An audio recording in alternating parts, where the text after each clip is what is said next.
Indrajit study point में आप सभी का स्वागत है। हम पढ़ रहे हैं एनसीईआरटी क्लास 12 अध्याय 14 विभाजन को समझना भाग 5। इसमें हम पाकिस्तान का प्रस्ताव पढ़ेंगे कि पाकिस्तान का क्या प्रस्ताव था, पाकिस्तान का नाम कैसे आया, कौन कौन नेता थे इसके पीछे, क्या क्या कारण था, क्या उनकी मंशा थी, इन सब के बारे में यहाँ पर पढ़ने को मिलेगा। कब क्या हुआ, कब क्या नहीं हुआ। अभी तक हम ये देख ही रहे हैं कि देश का विभाजन हुआ। देश का विभाजन क्यों हुआ वो पढ़े हम। 1937 से 1947 तक क्या हुआ उसके बारे में भी पढ़े। अब देखिए यहाँ पर पाकिस्तान का प्रस्ताव क्या होता है।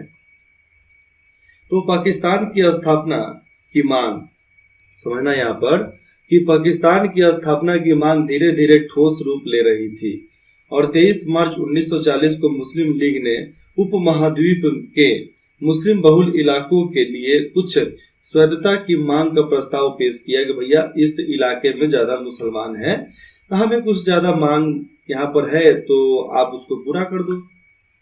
किससे? कांग्रेस वालों से।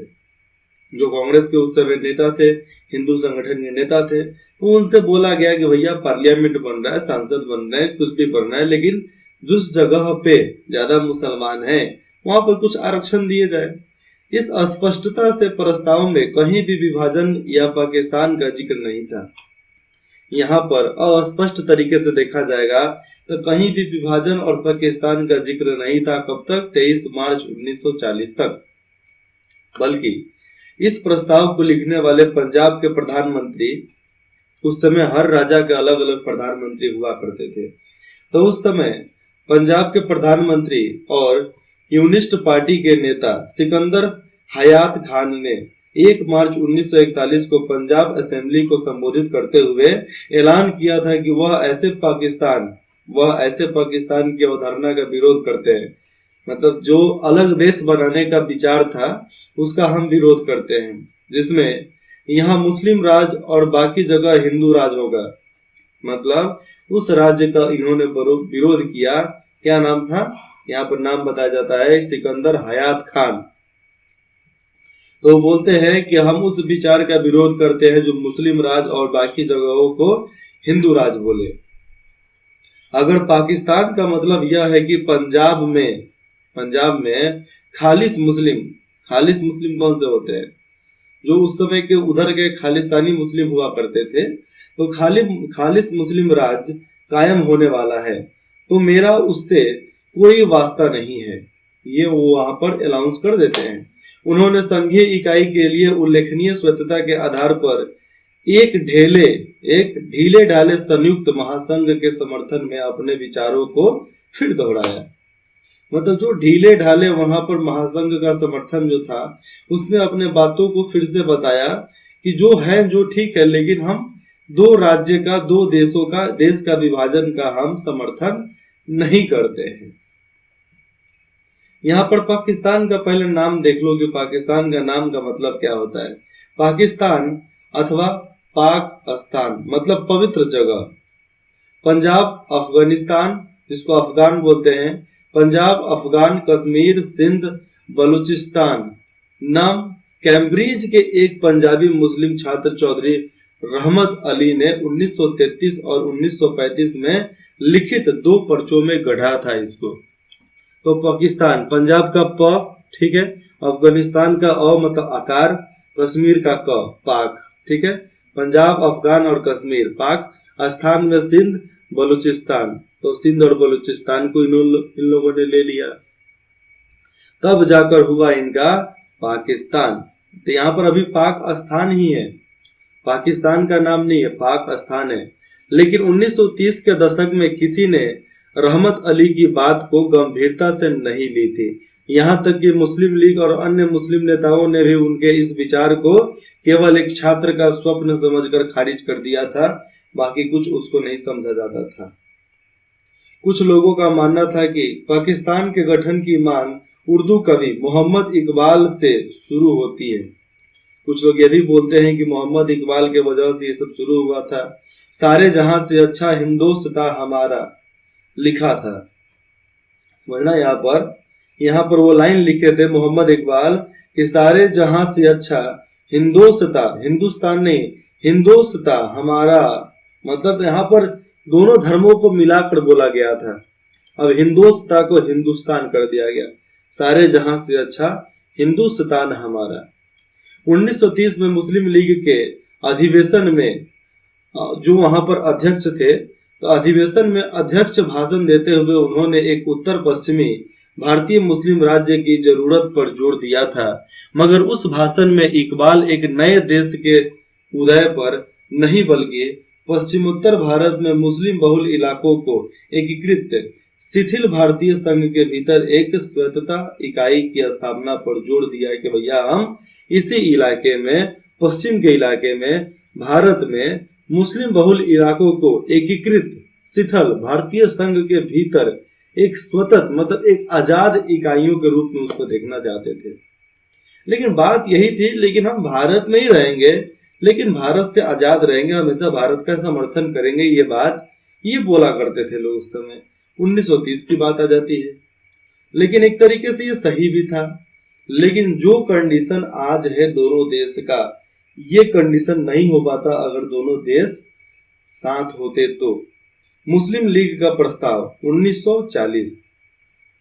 यहां पर आगे देखिएगा, ये टॉपिक बताने से पहले मैं दूसरा बताता हूं।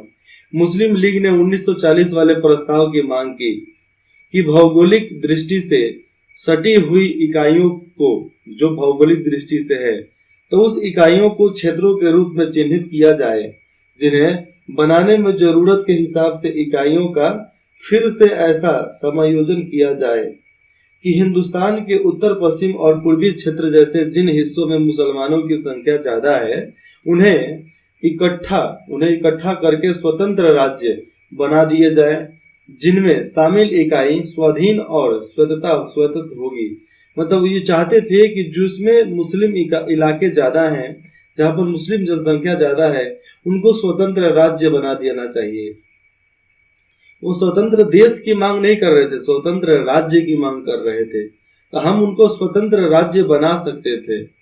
लेकिन देखो यहाँ पर स्वतंत्र राज्य बनो लेकिन तुम हिंदुस्तान में रहो, ये प्रस्ताव था ना यहाँ पे। तो इसको पता नहीं बाद में कैसे खारिज कर दिया गया।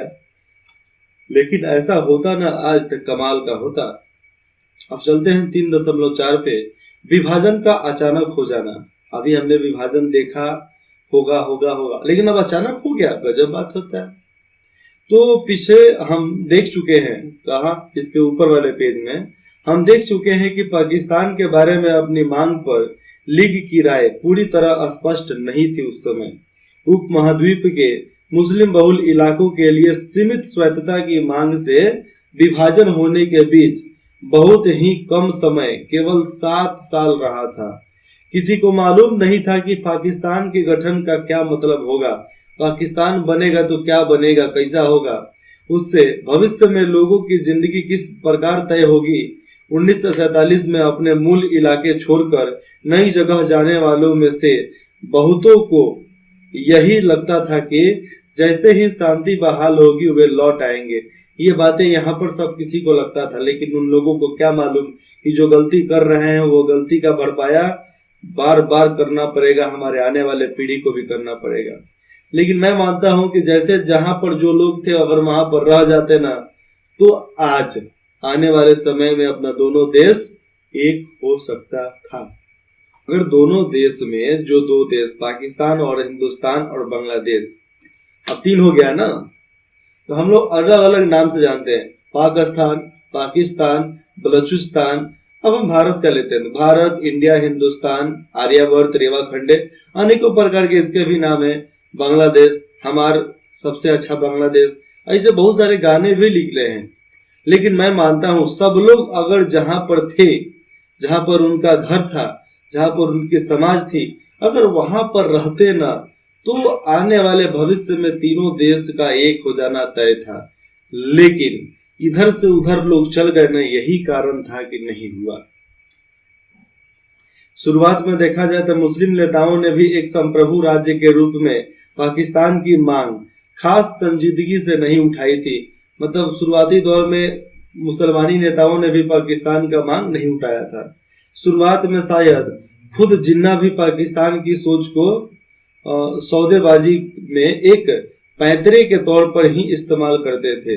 केवल सौदेबाजी के रूप में, एक होता है ना ताश का इक्का, तो इक्का के रूप में इस्तेमाल करते थे, जिसका वे सरकार द्वारा कांग्रेस को मिलने वाली रियायतों पर रोक लगाने और मुसलमानों के लिए रियायतें हासिल करने के लिए इस्तेमाल कर सकते थे। कि भैया मुसलमानों के लिए जगह, मुसलमानों के लिए कुछ कानून में प्रावधान होने चाहिए, इसके लिए वो इसका इस्तेमाल करते थे कि पाकिस्तान चाहिए, पाकिस्तान बना लेंगे। दूसरे विश्व युद्ध के कारण अंग्रेजों को स्वतंत्रता के बारे में औपचारिक वार्ताएं कुछ समय तक टालनी पड़ी। जब दूसरा विश्व युद्ध चालू हो गया तो स्वतंत्रता की बातें ब्रिटेन वाले कुछ टाल दिए, अंग्रेज टाल दिए कि चलो थोड़ा दिन के बाद थोड़ा लड़ाई लड़ लेते हैं, उसके बाद देखते हैं। लेकिन 1942 में शुरू हुए विशाल भारत जोड़ो आंदोलन का परिणाम यह हुआ था कि भारत छोड़ो आंदोलन। तो उस समय भारत छोड़ो आंदोलन कौन, गांधी जी के अनुसार चलाया गया था। कब? 1942 में। इतना विशाल था, इसका परिणाम था कि अंग्रेजों को झुकना पड़ा और उनके अफसरों को संभावित सत्ता हस्तांतरण के बारे में भारतीय पक्ष के साथ बातचीत के लिए तैयार होना पड़ा कि हम भारत से अब बात करेंगे इसके बारे में। अब यहाँ पर देखेंगे कि युद्धोत्तर घटनाक्रम, मतलब युद्ध के बाद चाहे अपने देश में हुआ चाहे बाहर में, द्वितीय विश्व युद्ध जो हो रहा था उसके बाद क्या हुआ क्या नहीं हुआ। जब 1945 में दोबारा वार्ताएं शुरू हुई, कब? 1945, उस समय लड़ाई बंद हो चुकी थी, तो वार्ताएं शुरू हुई तो अंग्रेज इस बात पर सहमत हुए कि एक केंद्रीय कार्यकारिणी सभा बनाई जाएगी जो केंद्र का कार्यभार संभालेगी, जिसके सभी सदस्य भारतीय होंगे सिवाय वायसराय और सशस्त्र सेनाओं के सेनापति के अलावा बाकी सब भारतीय होंगे। उनकी राय में यह पूर्ण स्वतंत्रता की ओर शुरुआती कदम होगा। सत्ता हस्तांतरण के बारे में यह चर्चा टूट गई। यहाँ पर समझना, यहाँ पर लिखा गया है कि सत्ता हस्तांतरण, सत्ता के बारे में हथियाना, सत्ता में पूरा भागीदारी करने का, तो सत्ता में हस्तांतरण के बारे में यह चर्चाएं टूट गई क्योंकि जिन्ना इस बात पर अड़े रहे कि कार्यकारिणी सभा के मुस्लिम सदस्य का चुनाव करने का अधिकार मुस्लिम लीग के अलावा और किसी को नहीं होना चाहिए। मुस्लिम सदस्य को केवल मुस्लिम लीग ही चुन सकता है, बाकी कोई नहीं। अगर जिन्ना नहीं माने, इसके वजह से वार्ता जो था, मीटिंग जो था, भंग हो गया, टूट गया। वे सभा में सांप्रदायिक आधार पर वोटों की व्यवस्था भी चाहते थे कि सांप्रदायिक आधार पर वोट दिए जाए, उसके अनुसार ही कुछ हो। उनका कहना था कि अगर मुस्लिम सदस्य किसी फैसले का विरोध करते हैं तो उसे कम से कम 2/3 सदस्य की सहमति से ही पारित किया जा सकता है, ऐसा प्रावधान वो चाहते थे। तो उस समय के राजनीतिक हालात को देखते हुए लीग की पहली मांग काफी आश्चर्यजनक थी, क्योंकि राष्ट्रवादी मुसलमानों का एक बड़ा तबका कांग्रेस का समर्थन करता था। राष्ट्रवादी मुसलमानों का एक बहुत बड़ा तबका था वह जो कांग्रेस का हमेशा समर्थन करता था, क्योंकि मोहम्मद अली जिन्ना नहीं थे तो क्या हुआ, अब्दुल आजाद तो थे, अनेकों प्रकार के बहुत सारे नेता तो थे ना, मुसलमानी नेता जो कांग्रेस के साथ थे। इन वार्ताओं में उनके प्रतिनिधि मंडल का नेतृत्व मौलाना आजाद कर रहे थे। अब देखो यहाँ पर कांग्रेस की तरफ से जो भी वार्ताएं होती थी, प्रतिनिधि मंडलों का नेतृत्व मौलाना आजाद ही करते थे। और पश्चिमी पंजाब में, जहां पर आज पाकिस्तान है, तो पश्चिमी पाकिस्तान में यूनिस्ट पार्टी के सदस्य भी ज्यादातर मुसलमान थे। क्या थे? ज्यादातर वो मुसलमान थे। ये तस्वीर आप सामने देख रहे हो, गांधी जी हैं और सामने मोहम्मद अली जिन्ना है। मोहम्मद अली जिन्ना सिगार पी रहे हैं, अपना गांधी जी लाठी लेकर खड़े हैं लाठी आने के लिए। यहाँ पर इनकी कुछ वार्ताएं होती है, कुछ अनेकों प्रकार के खबरें होती है। चलिए इसके बाद जानते हैं आगे क्या होता है। यहाँ पर नवंबर 1939 में वायसराय के साथ बैठक से पहले महात्मा गांधी के साथ मोहम्मद अली जिन्ना को तस्वीर के रूप में हम लोग देख सकते हैं। यहाँ पर अंग्रेज यूनिस्टों को नाराज नहीं करना चाहते थे। जो अंग्रेज थे मुसलमानों को नाराज नहीं करना चाहते थे, क्योंकि पंजाब सरकार में इन्हीं का दबदबा था और वे अंग्रेजों के प्रति लगातार वफादार रहे थे। इसलिए मुसलमानों के खिलाफ तो कुछ बोलेंगे नहीं, हिंदुओं के खिलाफ कुछ बोलेंगे नहीं, क्योंकि आंदोलन छिड़ गया। जाएंगे किधर, बनका किधर जाएगा किधर, एक ना एक दिन थुरेबे करेगा। तो बात सिंपल यही था कि भैया डर के मारे नहीं बोला गया। 1946 में दोबारा प्रांतीय चुनाव हुआ और सामान्य सीटों पर कांग्रेस को एक तरफा सफलता मिली थी। कांग्रेस एक तरफा जीत गई। 91.3% गैर मुसलमान वोट जो थे कांग्रेस के खाते में आए।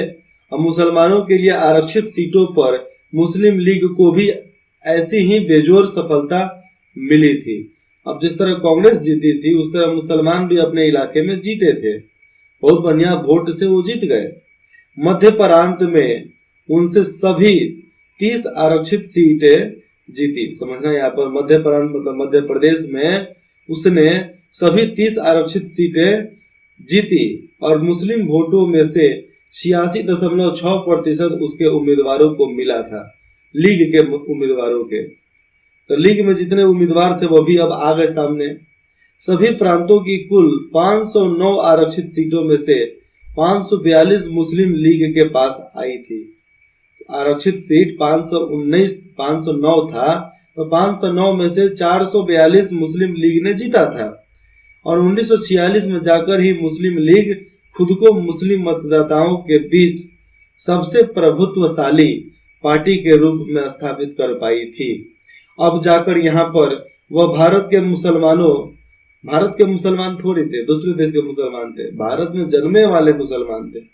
तो भारत के मुसलमानों की एकमात्र प्रवक्ता होने का दावा कर सकती थी जो वहां के मुस्लिम पार्टी थी। और मुस्लिम पार्टी का नेता मोहम्मद अली जिन्ना था, जिसका पूरा बढ़िया तरीके से लोग बंदोबस्त करते थे।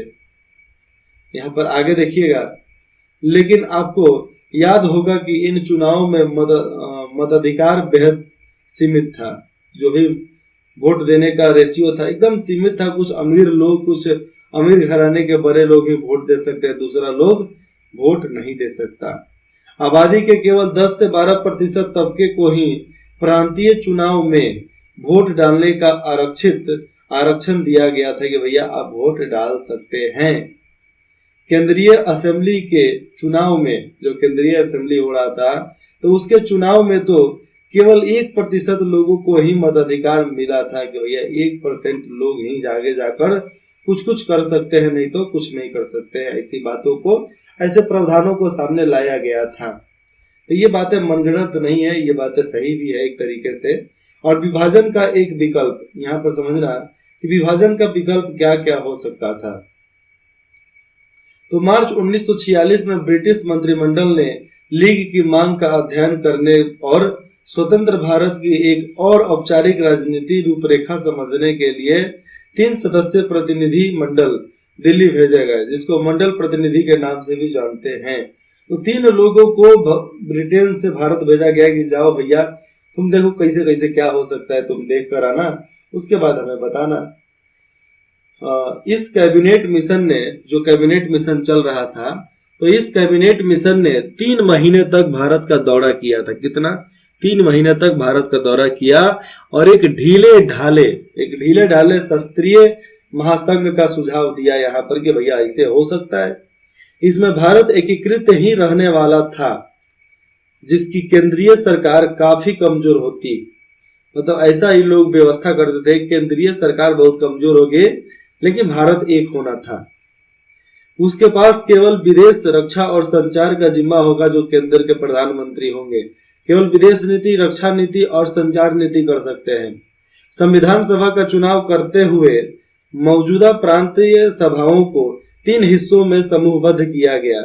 अब चुनाव कराने के लिए मौजूदा प्रांत जो था उसको 3 हिस्से में समय के अनुसार उसको बदला गया। इसमें हिंदी बहुल प्रांत, मतलब जहाँ हिंदू में ज्यादा लोग रहते हैं, उस प्रांत को समूह क कहा गया और पश्चिम में जहाँ मुसलमान ढेर है उसको ख बोला गया और असम सहित कुछ मुस्लिम प्रांतों को समूह ग कहा गया। जहां पर दोनों का संख्या बराबर हो उसको ग कहा गया।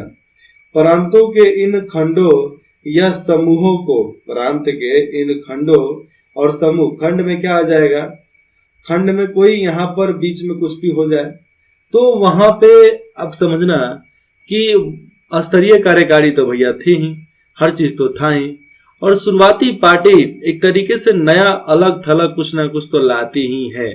यहाँ पर वही बताया गया है कि प्रांतों के इन खंडों या समूहों, दोनों का मतलब एक ही होता है, खंड और समूह, तो खंडों या समूहों को मिलाकर क्षेत्रीय इकाइयों का गठन किया जाना था कि भैया अब अपना मिल गया, अब दूसरे के सत्ता पर नजर डालते हैं कि भैया तू काहे नहीं देगा, तुम्हारी इतनी हिम्मत कि तू मुझे सब रहने सहने और शासन चलाने की शक्ति नहीं देगा। माध्यमिक स्तर की कार्यकारी और विधायी शक्तियां उनके पास ही रहने वाली थी, ऐसा बात यहाँ पर था। आगे हम देखेंगे तो शुरुआत में सभी प्रमुख पार्टियों ने इस योजनाओं को मान लिया था, लेकिन यह समझौता ज्यादा देर तक नहीं चल पाया था क्योंकि सभी पक्षों के इस योजना के बारे में व्यवस्था अलग अलग होती थी, क्योंकि किसी को बराबर जानकारी नहीं हुआ करता था। इसलिए जो नेता बोल देते थे वही लोग मान लेते थे। लोगों का क्या है, लोगों का काम वही है, जिस तरह हवा बहता है उस तरह बात बोलते हैं। गर्मी में ठंडी को कोसते हैं, गर्मी में गर्मी को कोसते हैं, ठंडी में ठंडी को कोसते हैं, बरसात में बरसात को कोसते हैं, और नॉर्मल मौसम कभी होता नहीं है। ये सब हमें देखना है। तो लीग की मांग थी, जो मुस्लिम लीग था, इनकी मांग थी कि यह समूहबद्धता अनिवार्य हो सके। समूह ख ग के पास भविष्य में संघ से अलग होने का अधिकार होना चाहिए, मतलब देश में जितने भी राज्य हैं भविष्य में अलग हो जाएं, ऐसी यहाँ पर डिमांड किया गया था। लेकिन फिर इसको बदलकर सिंपल सा कर दिया गया। आज भारत चाहे तो भारत के संविधान में भी लिखा है बाहर के भी देशों को मिला सकते हो, और अंदर के राज्य जो है इस राज्य को तोड़ भी सकते हो। आप 2 हिस्से, 3 हिस्से, 4 हिस्से, जितना हिस्सा कर सकते हो आप उसको कर सकते हैं। तो कांग्रेस चाहती थी कि प्रांतों को अपनी इच्छा का समूह चुनने का अधिकार मिलना चाहिए, कि अपने इच्छा के अनुसार समूह चुन सके। कांग्रेस कैबिनेट मिशन के इस स्पष्टीकरण से भी संतुष्ट नहीं हुई थी। आगे लिखते हैं कि शुरुआत में यह समूहबद्ध अनिवार्य होगी, मगर एक बार संविधान बन जाने के बाद उनके पास समूहों से निकलने का अधिकार होगा। मतलब संविधान बन गया उसके बाद समूह से निकल सकते हैं, ऐसा बात यहाँ पर बताया गया था। बदली हुई परिस्थितियों में नए चुनाव करवाए जाएंगे, और इस प्रकार आखिरकार कैबिनेट मिशन के प्रस्ताव को लीग और कांग्रेस दोनों ने ही नहीं माना। यह एक बहुत महत्वपूर्ण पड़ाव था, क्योंकि इसके बाद विभाजन कमोवेश अपरिहार्य हो गया था। कांग्रेस अपरिहार्य मतलब यहाँ समझना, यह एक बहुत ही महत्वपूर्ण पड़ाव था कि मुस्लिमों के लिए आरक्षित सीट दिया जाए, हिंदुओं का सीट अलग हो, सब चीज अलग अलग, सब मतलब बिखर जाए। ये सब बातें बहुत तो थी, लेकिन विभाजन कमोवेश अपरिहार्य रह गया, हंसकर काम खत्म।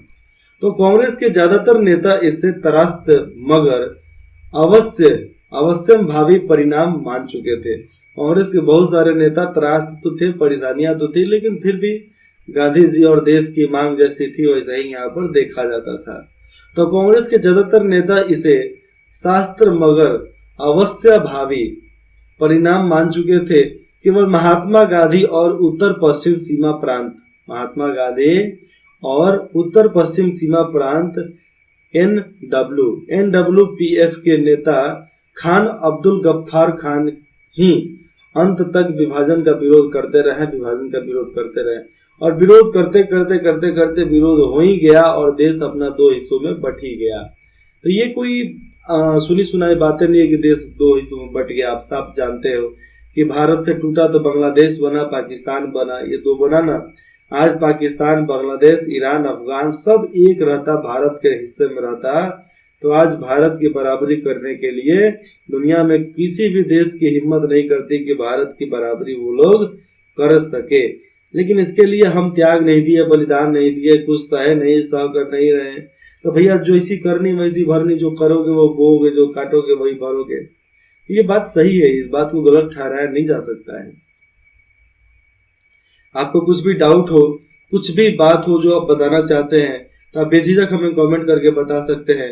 अगले भाग में हम विभाजन की ओर पढ़ेंगे, ऐसे इसमें पढ़ा जा सकता है, लेकिन जल्दी करने के बाद यहाँ पर कुछ टॉपिक छूट जाएगा, आपको कॉन्सेप्ट क्लियर नहीं हो पाएगा, समझ नहीं पाएंगे ना आप। इसलिए यहीं पर इसको छोड़ते हैं और आज के सिलेबस के अनुसार छोड़कर मैं एक्स्ट्रा सिलेबस, ओल्ड सिलेबस के अनुसार ये बुक आपको सामने प्रस्तुत करता हूँ। आप सब पढ़ो, नॉलेज के लिए पढ़ो, जानकारी करने के लिए पढ़ो। इंद्रजीत स्टडी पॉइंट में जुड़ने के लिए आप सभी का बहुत बहुत धन्यवाद।